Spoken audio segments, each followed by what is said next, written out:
participated in this sitting. And arrived at the hospital, I said he was the one that was in attack. You can see it clearly. You can see clearly. You can see what the Lord was doing. So who is deceiving who? Who is deceiving who? Because Nyeche to tell the world the CCTV in her office that she's talking about. We want to see that CCTV. Enough of this defeat in River State. You can imagine. Look at the police officer in uniform. Look at what the police officer is doing. He wants to come to the rescue of River people. Nyeche brought his police and his SSS people to kill honorable members because a speaker has been removed from office. Is this what we should have as a governor? Is it why Nyeche was looking for state police? Is this why Nyeche has been going everywhere in Nigeria campaigning for state police? Nyeche has been campaigning that Mbu should be removed because Mbu has refused to play his bid? Is it because Mbu has refused to become a puppet to Nyeche? Because Mbu said he wants to be a professional policeman, Nyeche wants him removed. Nyeche wants a policeman that will come and stand by him and arrest people with corrupt charges. Is it possible for us to get a question? Is it what we see in Nigeria? We are calling on the federal government of Nigeria to come to our rescue. I'm not saying that he's under siege. We are the people under siege. Our resources are being mishandled every day, and we still have so much out of our family. No good laws have been passed to better the life of Rivers people. Every day they are talking about projects that we cannot imagine. Now we have a speaker that will defend Rivers people. They said the speaker and we Rivers people are saying, Right Honorable Vice Speaker is the speaker of Rivers Assembly. Sadly, when people who are not members of the House speak authoritatively on events that they do not have the facts. And it's laughable to hear him say that members of the House sit at the gallery. That, of course, portrays the fact that he does not know what he's talking about. The gallery is where the press and non-members, observers observers of the events, that's where they sit. Members do not sit at the gallery. And that the speaker or the members are in the House or in the chambers does not mean that a sitting has started. Okay. Yeah, but we must also remind you that, there are many sides to this particular story. Many people witnessed what was going on, and there are many versions. So we have to ascertain and get as many versions of the story as possible. But just quickly before we go, this House of Representatives has sat on this particular issue. They listened to a prayer put forward, a motion put forward, and they've taken their decision saying that the House of Assembly in River State cannot sit presently, and they are moving a motion to take over. In fact, they've resolved, I think they're going to send it to the Senate, to take over the functions of the State House of Assembly. Are you comfortable with that idea? I feel saddened by the turn of events. I think it's unfortunate that we cannot perform our legislative duties, but considering what is at stake, I think it is in the best interest of democracy, because a situation where the House has not been able to sit for the past 2 months because of insecurity, a situation where the last sitting that we had was, because government house security was there, a situation where people's lives are in danger.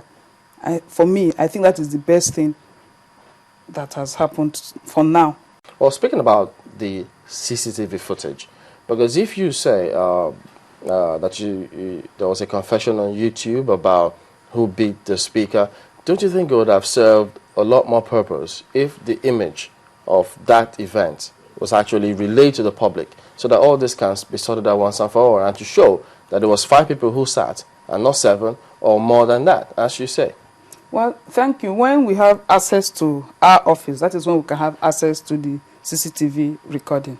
That's number one. But I'm saying that, and I'm asking Nigerians to check their YouTube and hear Evans himself say so. Yeah, but that's if you speak about having access to the office, we understand that the House sat after the whole scenario on that same day. Is that true? That is true. So you had access to the office? No, we had access to the office because the deputy governor came with government house security. Because if you watch the YouTube, you will see that there were touts there. No, I mean proper sitting. They said that there was a proper sitting. Yes, and bills and motions were passed. Yes. So that couldn't have happened in chaos. It was conducive and the sitting held. Were you there? Yes, I was in that sitting. I will not say it was conducive when you are sitting with the police guiding you. The government has police guiding you. There were other police people fighting the government house police. While the sitting was Yes, going while on? the sitting was going on. But they successfully moved motion and passed bills? Yes, because the deputy governor and his police people were outside. They were by the door. You know, some will be asking, how did all of this start? Good question. This all started on the 15th of April when a high court in Abuja changed by a ruling, changed the entire ESCO of the People's Democratic Party, led by the man we voted in, Chief Gospel G.U. Ake, and brought in this Felix Obua-led faction of the PDP. That was the genesis of all the problem.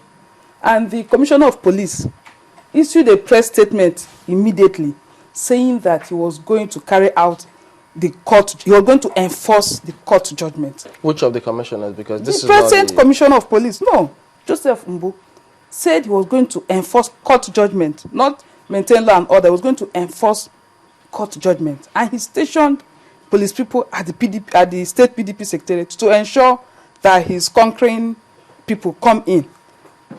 Curiously, when the police itself was taken to court and the judgment of court was given against the police, that same commissioner that was enforcing court judgment, which is not the work of the police, because enforcing court judgment is the work of the sheriff, but he said he was going to enforce court judgment in a matter that he was not a party to.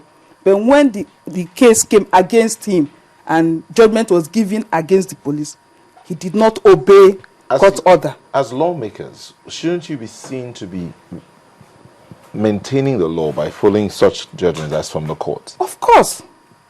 But when you have two valid court judgments of equal jurisdiction, courts of equal jurisdiction, saying that Chief G.U. Ake is